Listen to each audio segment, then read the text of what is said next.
Hello, everyone. Thank you for joining us today. This is Education USA Regional, and today we continue our monthly webinars. We will continue our discussion on sport analytics and business programs in the United States.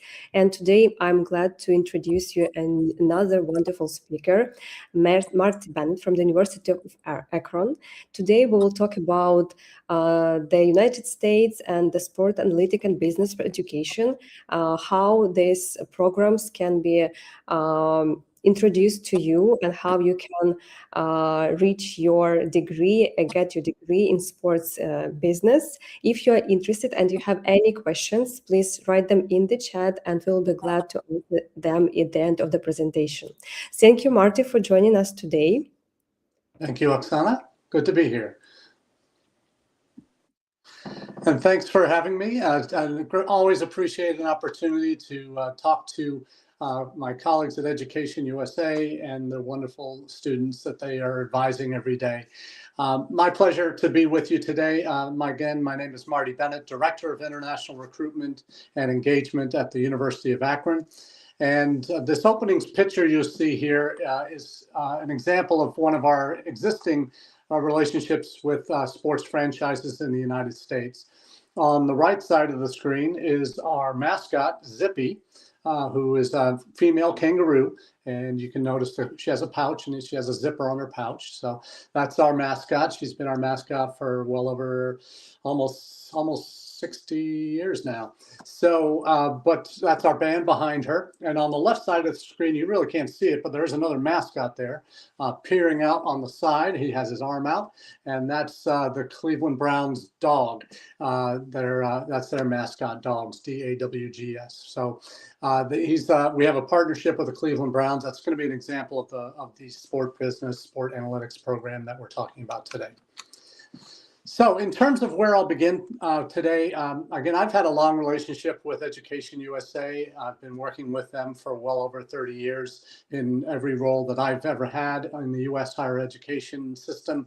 Also getting the pleasure of working at Education USA for about 6.5 years in Washington, D.C.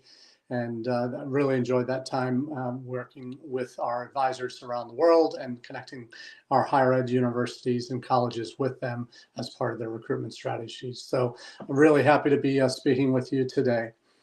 Now, in terms of a little bit of brief overview on the University of Akron before I get into the specifics of the sport business and sport analytics programs, we've been around for 156 years. This is our 156th anniversary year. We officially became the University of Akron in 1926. We have a long history of industry partnerships, first with the tire industries that are all centered in the city of Akron, a small city of 200,000 people in the United States, but yet every single U.S. tire manufacturer has their headquarters right in the city of Akron. So our Engineering and Polymer Science College has been working very closely with them since the early 1900s. And we have grown into a state university as of 1967 and have now a campus of over 300 acres total, for 34 acres of green space. So quite an impressive campus environment for students, right adjacent to the downtown area of Akron, Ohio. So why is Akron a university that has attracted so many international students to our campuses, with over 70 countries represented in our current international population? We have received a top 10% ranking for international student commitment based on the level of services that we're able to provide international students throughout their journey, from the time they first inquire about us to the time they become successful graduates.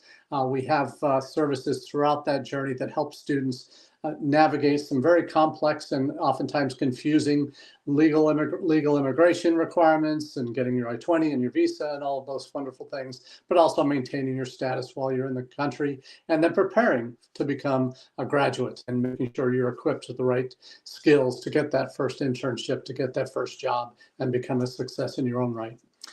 We've also been heavily focused on STEM and specialized academic areas over the last 156 years. That's really been at the heart of who we are as a university. And that within those STEM fields, so obviously for international students, that benefits you in that once you're finished with a degree, if it's a STEM degree, you're then able to work for 3 years of post-study work. And one of the 2 programs we'll be talking about today is actually STEM. So we'll talk about that. Part of the support we provide to international students is pre-arrival, making sure that we have dedicated orientation programs, information for you, and then visa and health insurance systems, because it's a very different process than where you're coming from. And then we do have housing. For undergraduates, we actually require housing, living on campus for at least the first year. We have 8 on-campus residence halls that are right in the heart of the campus, so an easy commute to either any of the buildings you might be needing to access right on campus within 5 minutes of where you'd be living. And that's important for a number of different reasons, that on-campus housing, to develop your sense of community, to develop your personal network and friendship groups that will last for years to come.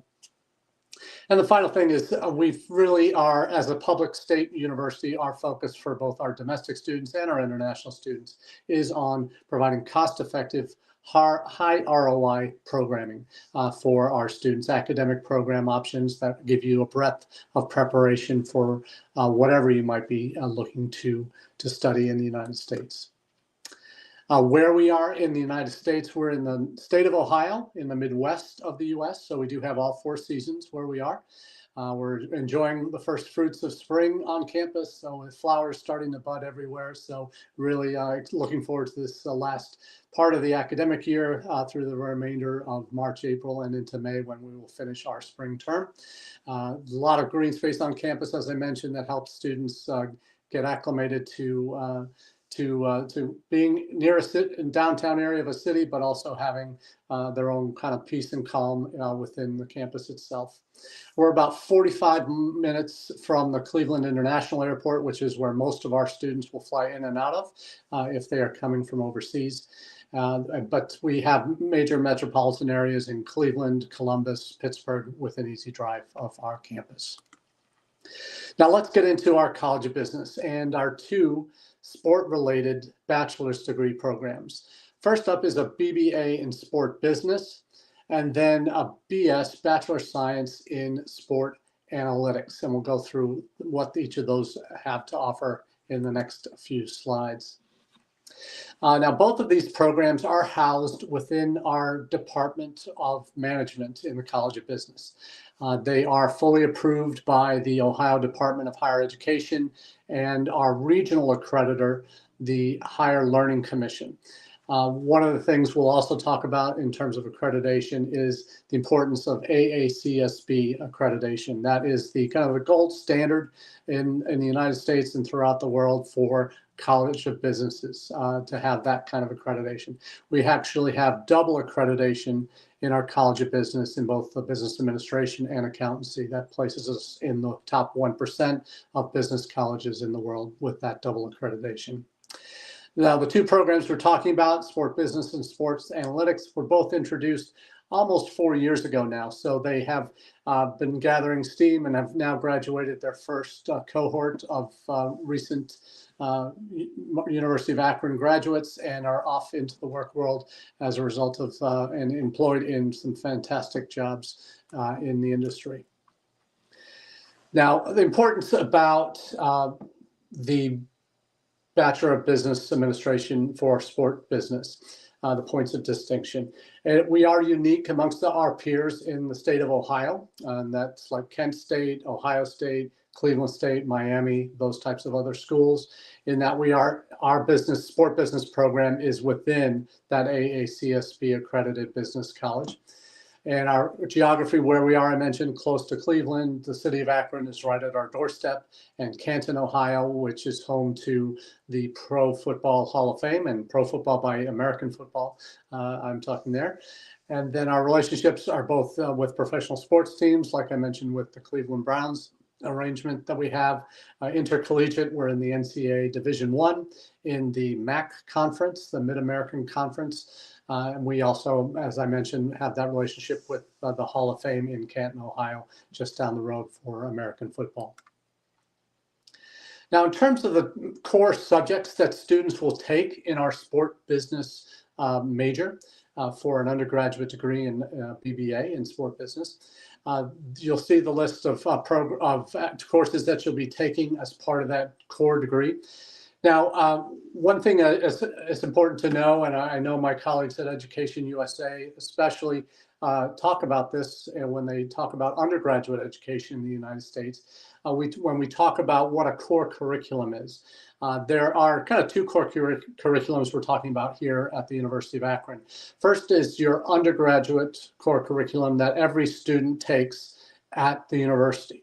And that could be anything from your English classes, English composition, English literature, to math and science classes, to social science classes, all of that, even a history class, foreign language class potentially. All of those are opportunities that are classes that we call core curriculum that every student will take regardless of what program that they might be studying.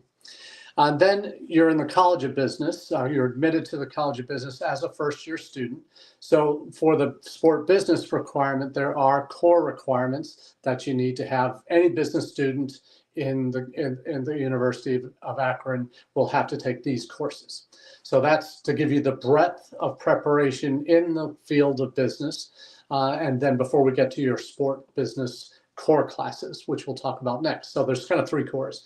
There's the general education core, the College of Business core, and then the courses required for your degree.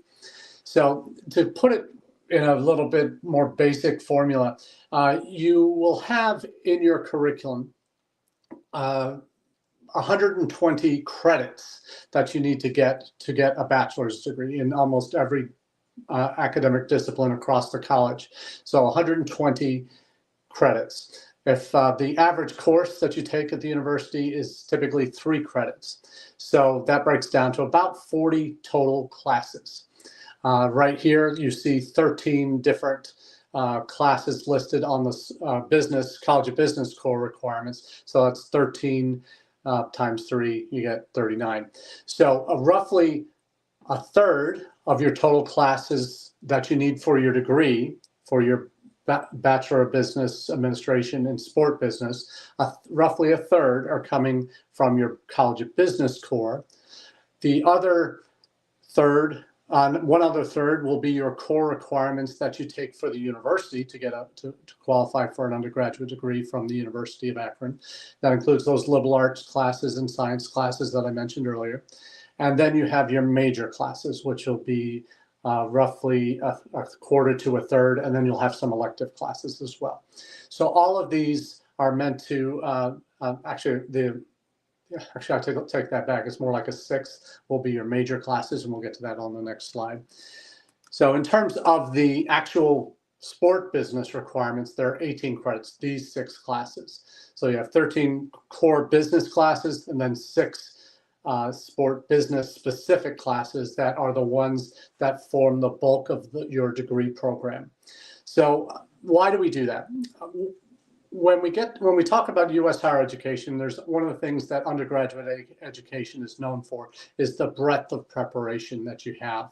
While in your last couple of years, you'll really be able to specialize in that one area, and these 6 classes will be part of that specialization in your last couple of years. But that foundation you get through the core curriculum for the university, the core business classes that every business student takes at the university, regardless of what their major is. These are the kinds of classes that give you well-roundedness to your curriculum, to your degree experience. And what in the end is the flexibility you need to really be able to navigate from one job to the next, one career to the next, because data shows us that even though you might want to do sport business right away, there may be different things or avenues, pathways that you'll go down with your career that might put you into a job that isn't directly sport business, but is adjacent to it.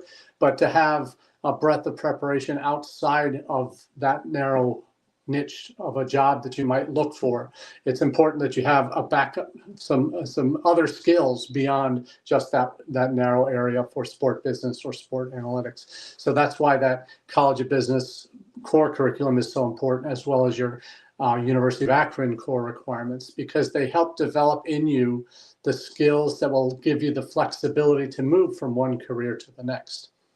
For well over 30 years, over my entire career in international education, which dates back to 1993 when I first started, we've been telling students, and the data backs it up, that in your life you will change careers, not just a job, but a career 4, 5, 6, 7 times in your life. So between 4 and 7 times, you'll change careers. And that means you need to have skills that allow you to move from one job to the next fairly easily. And that's what that core curriculum does in both the College of Business and the University of Akron core requirements. So, but here are the specifics that you will take. 6 classes you will take as part of your sport business major that you do at the University of Akron. So 6 classes out of the 40 that you necessarily take for your degree are going to be in sport business specifically.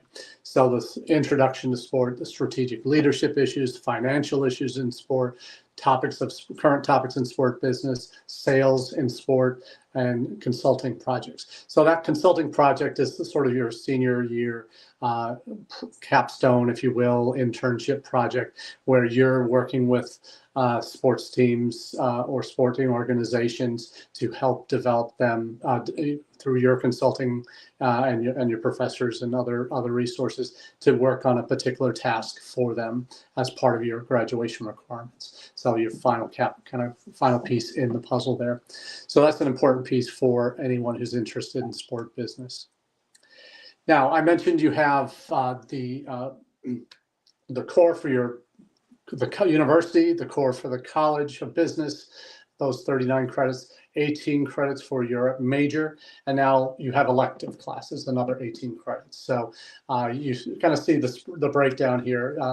University core, about 40, business core, about 39 or so, and then your 18 and 18 for your major, and then elective classes that you can take to supplement your sport business requirements. So you have a number of different options. Well, you have, let's see, 8 options on the left side. Those are the minors that you can do to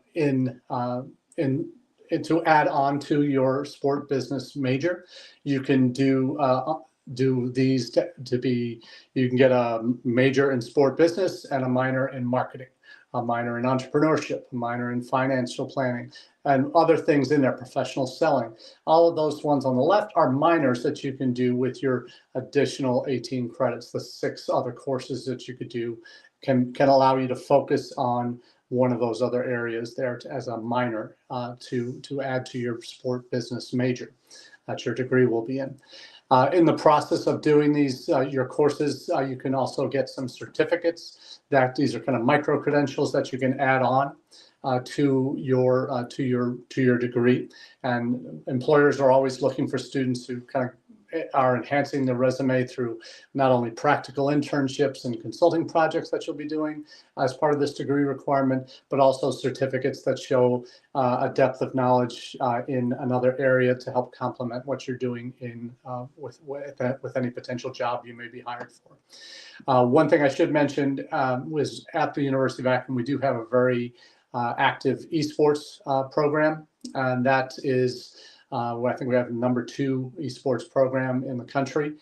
So that might be a potential way to tie in with sport business if you're good in gaming yourself, and that's something you want to do as an extracurricular activity. You could do that, and then also do a certificate course in esports business if you wanted to supplement your sport business major and or a minor in one of these fields.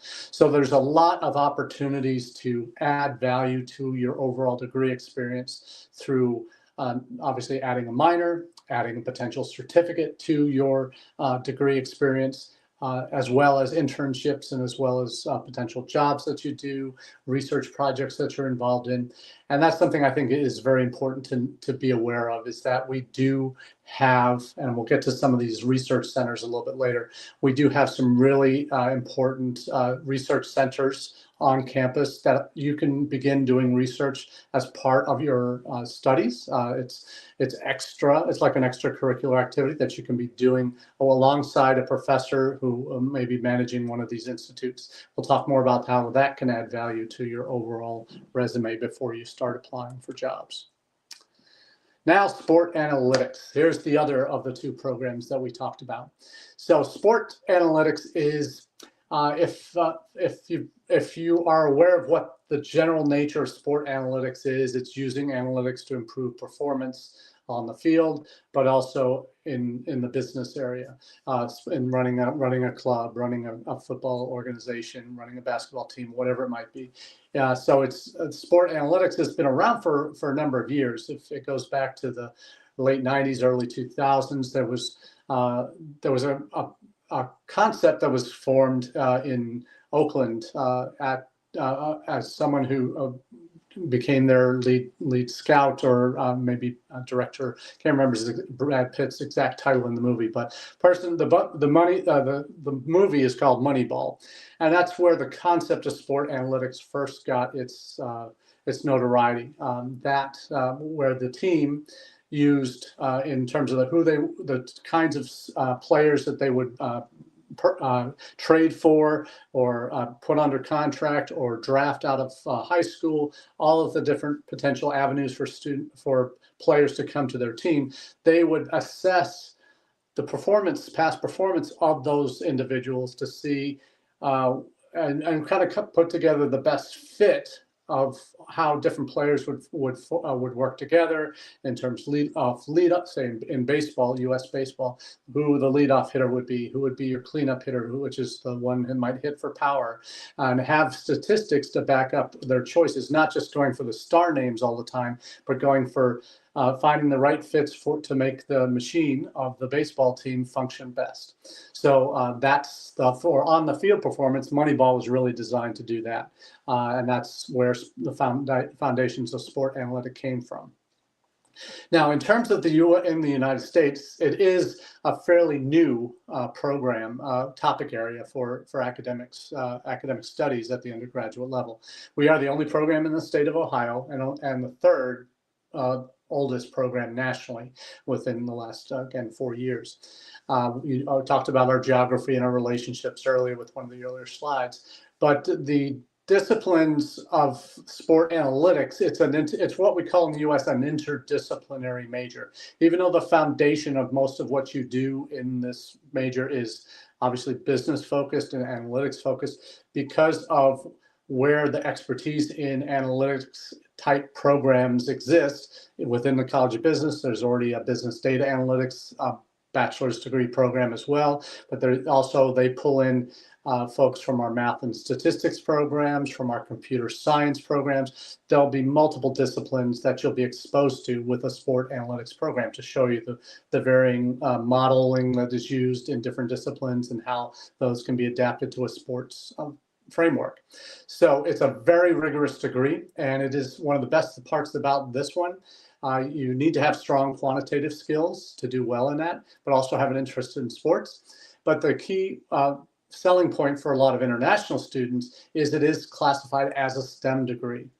And because it's a STEM degree, it means you are able to work after you graduate for 3 years instead of the normal 1 year. Sport business and most of our other business college majors are non-STEM, but we do have 3 in the College 4 now with our Applied AI and Information Systems bachelor's degree program.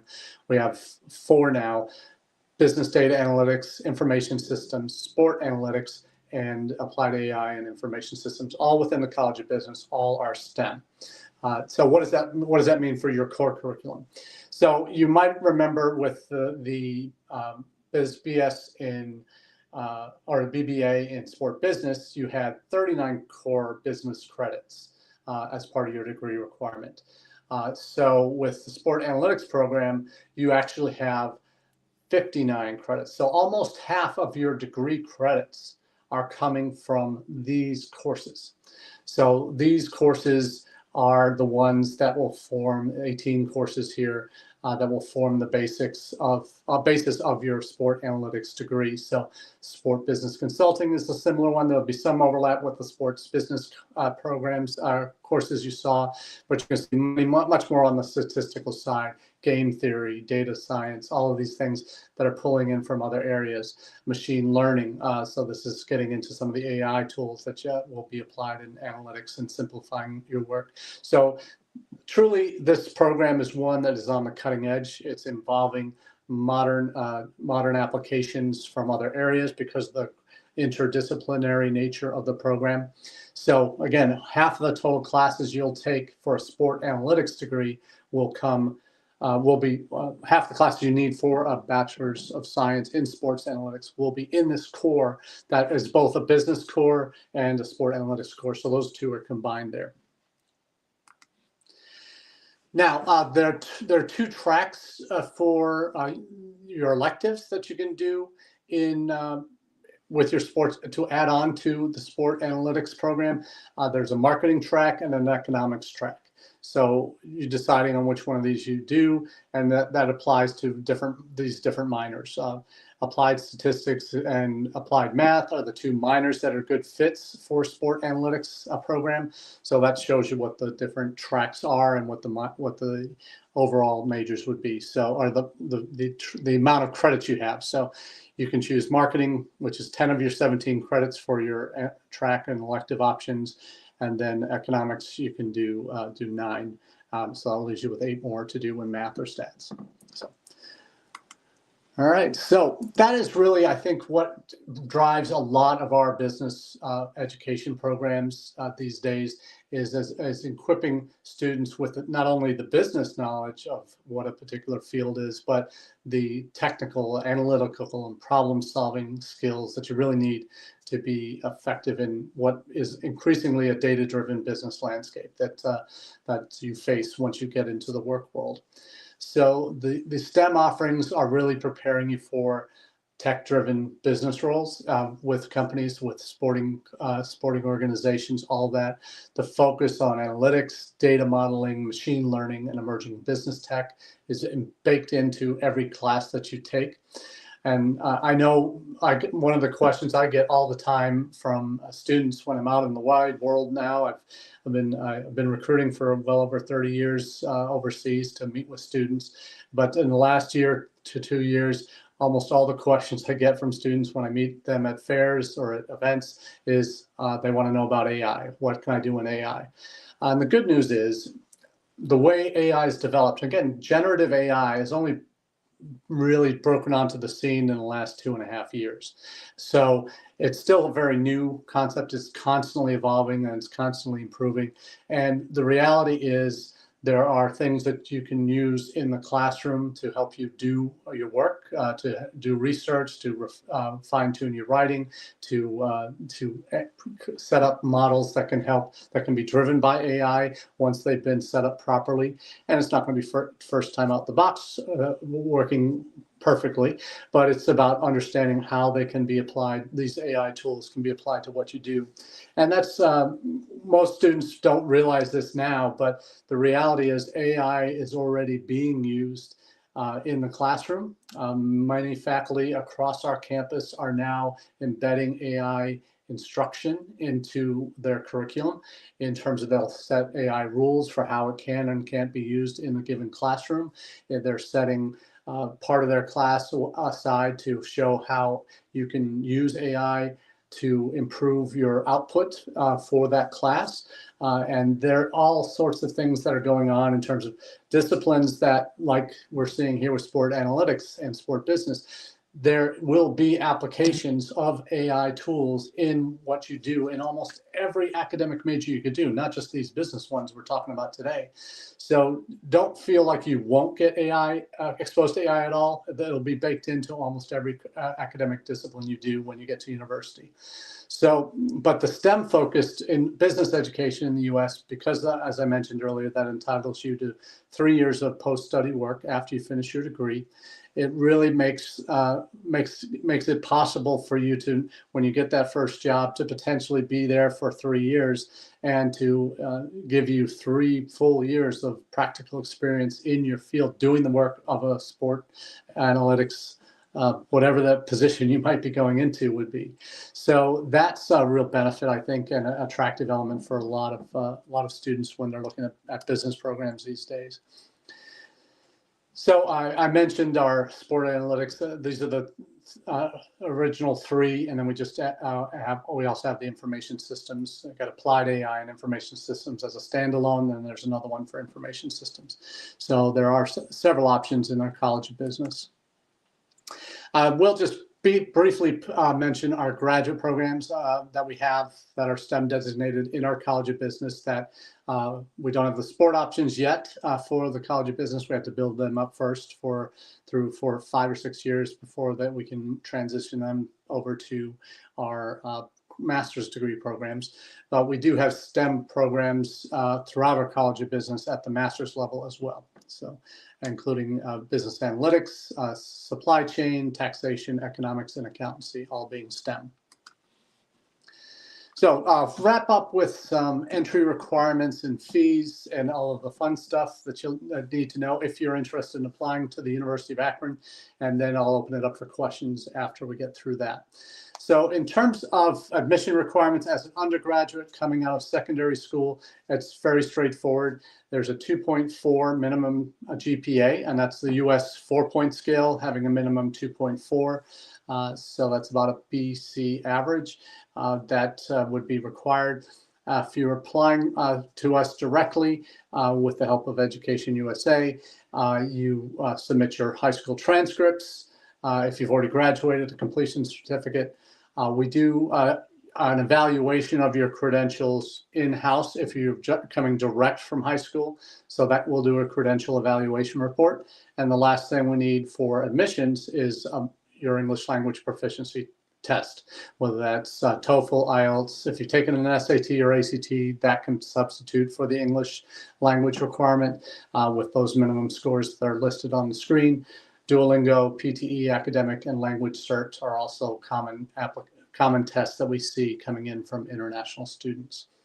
So this is so really it's academic proficiency from your high school transcripts, and then your English proficiency through one of these tests. Now, there are some exceptions on the English proficiency side. If you've been enrolled in an IB curriculum, British style system with its IGCSEs and AS A-level system, or AP, Advanced Placement, another US curriculum.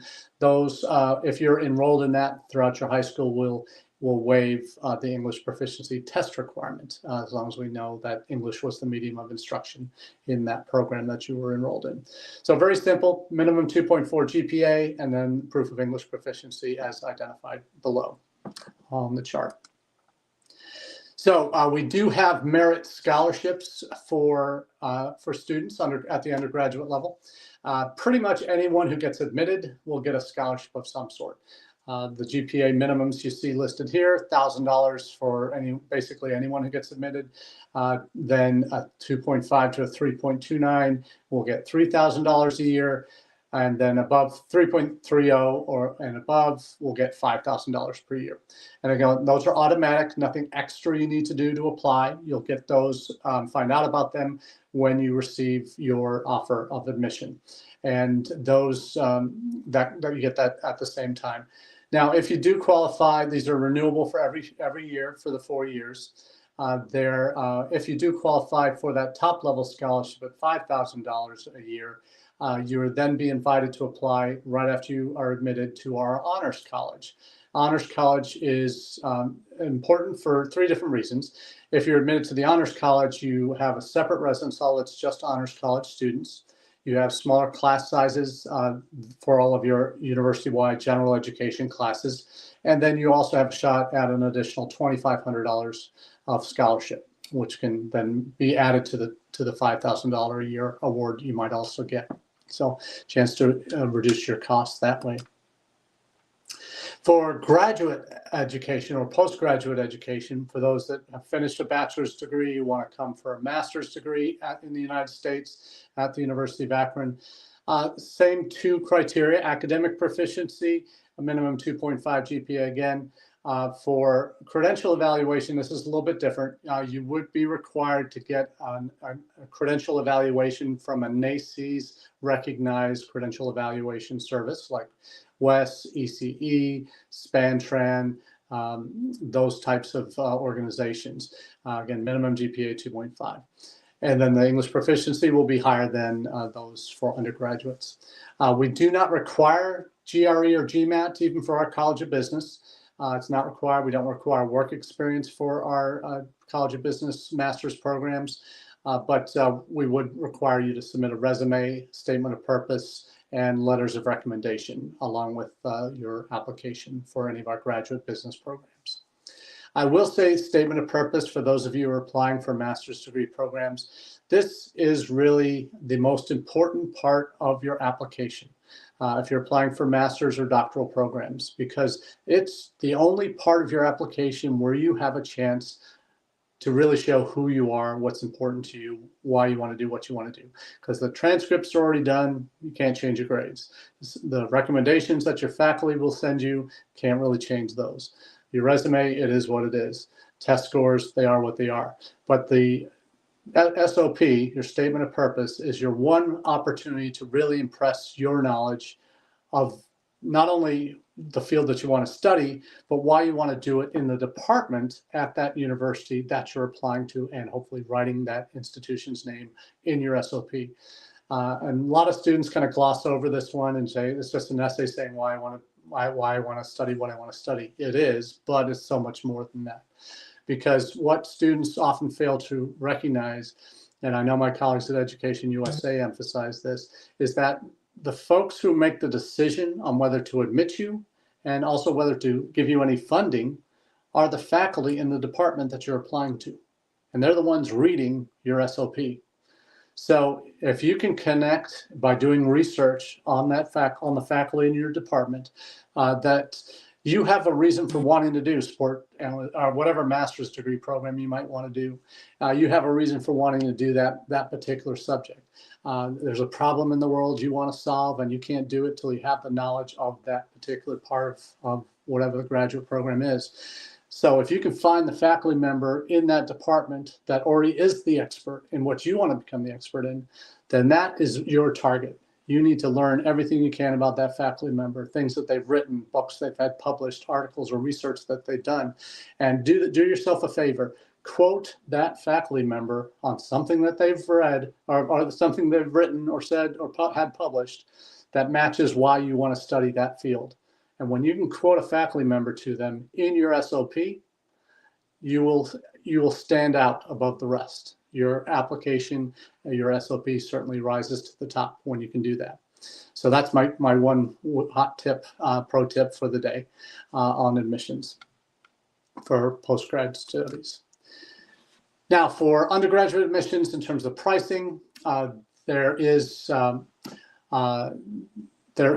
total cost per year is about $40,000 right now, everything included. This is kind of breaks everything down for you, but for international students, the total cost starting in the fall 26 for a year is about $40,000.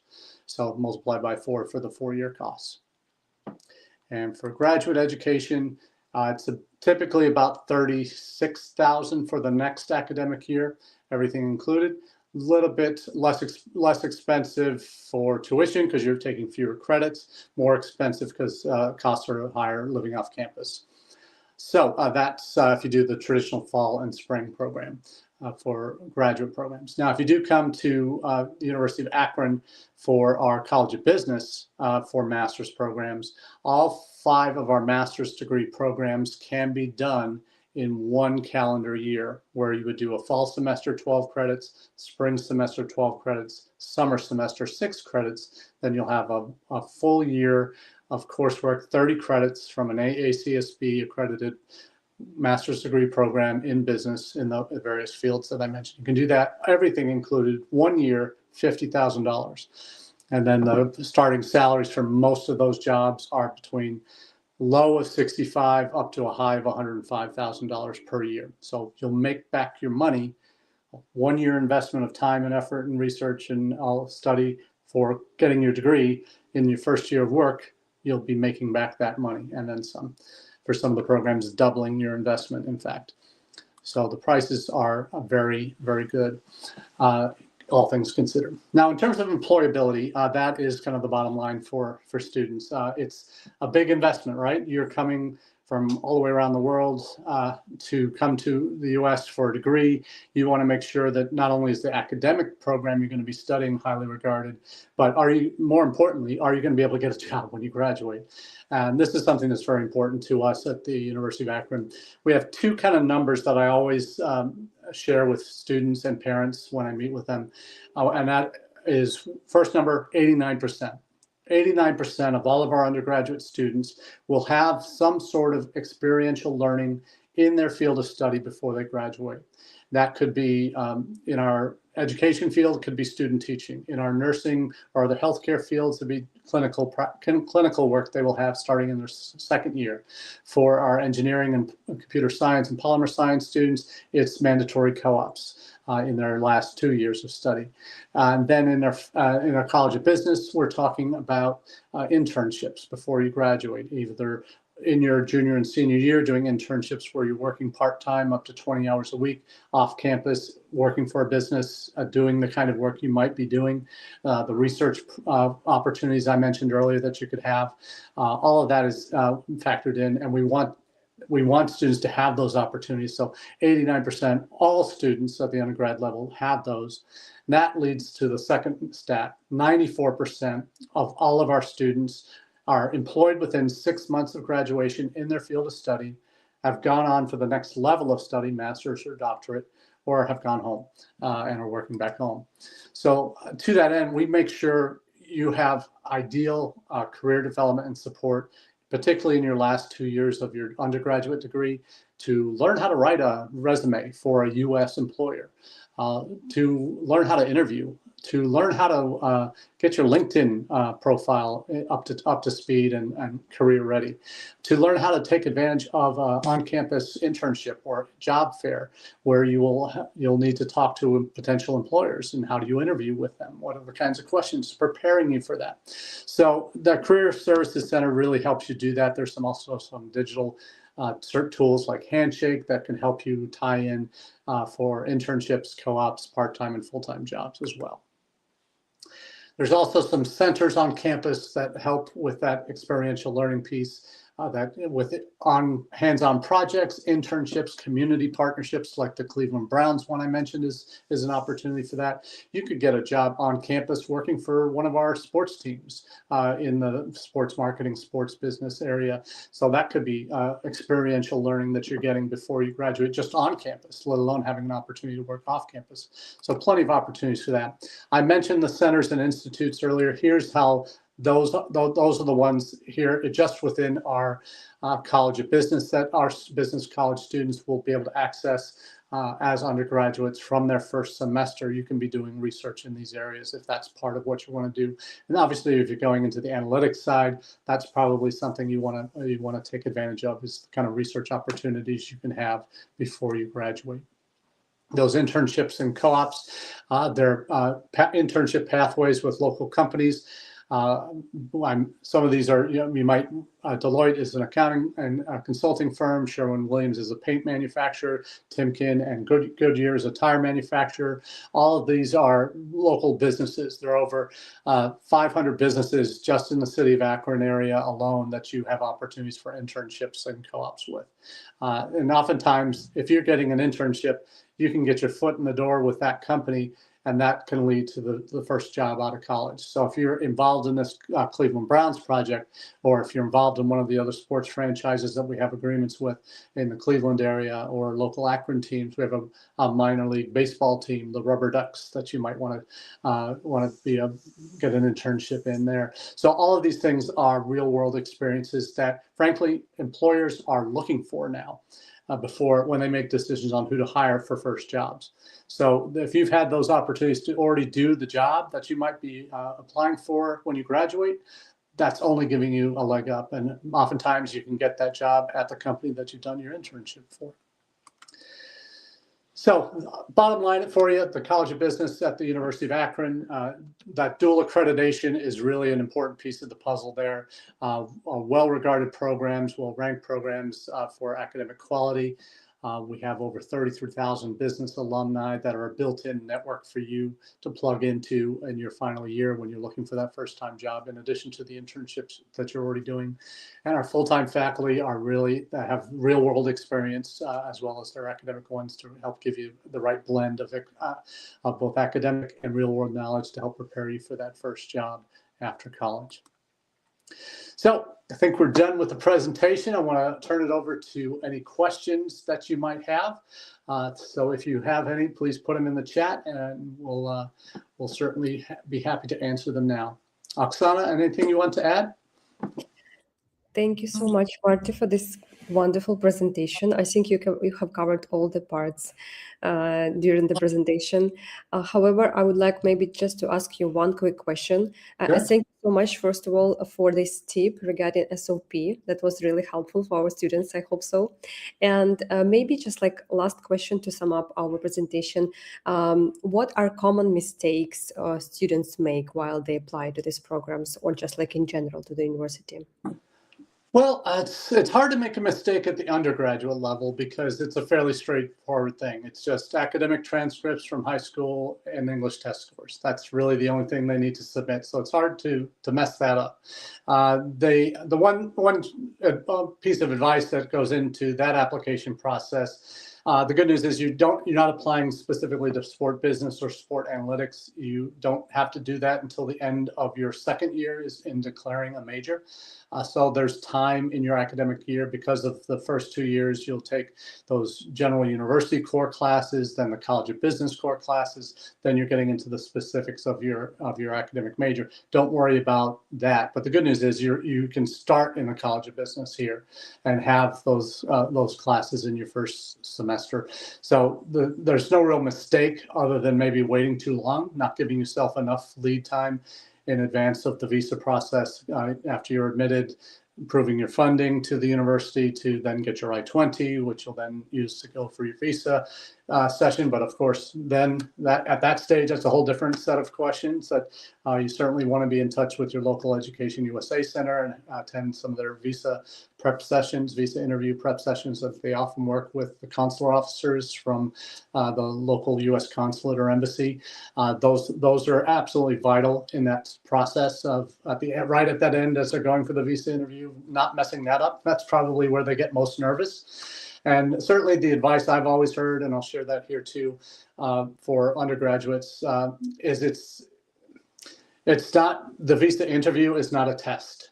As much as you want to rehearse your answers and memorize what you think you're going to have to answer when you get in the interview, it's more about knowing why you chose this program you're going to study, why you want to go into to Akron, where is Akron, what's special about Akron, knowing some things about an institution that you're going to study in beyond what you learn on a website. And that comes through conversations with people like me or other potentially our current students or faculty, so you can learn something a little bit next level that will help impress a consular officer to show them, yes, you really do know why you're going to that school. So it's not about memorizing answers in the visa interview. It's about having a conversation with that consular officer. And over 30 years of meeting with consular officers, when I travel, I always try and meet with consular officers in the territories I'm visiting. They all tell me, hey, I'm not trying to test somebody. I'm trying to have a conversation with the applicant to find out why they're going where they're going, how they're paying for their studies, and what their plan is when they're done. And yes, those are the three main areas that you need to be able to answer. But it's not a set list of questions that they're going to answer. They might ask you, what you have for breakfast this morning? I had one student have that question and it totally threw him off. I didn't know what to say. I forgot what I said because I had memorized my answers. So that's something I think is always good advice. Don't treat the visa interview as a test. Yes, it will decide whether you go get your visa and get into the United States, but it's more important that you're preparing yourself like you're having a conversation with a friend you haven't seen in a while, and they're saying, "Hey, why are you going to the U.S.? What's the plan?"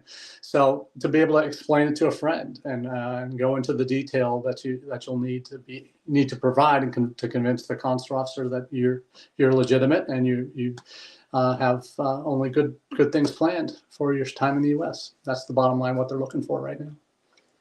Great, amazing. Thank you so much for giving so many tips today for our students. I hope it was really helpful for everyone. Thank you so much for joining us today. Once again, Marty, hope we will see you during our next webinars. And thanks our dear students and viewers who joined us today. We will see you next week during the next webinar. Have a great night. Bye-bye. Bye.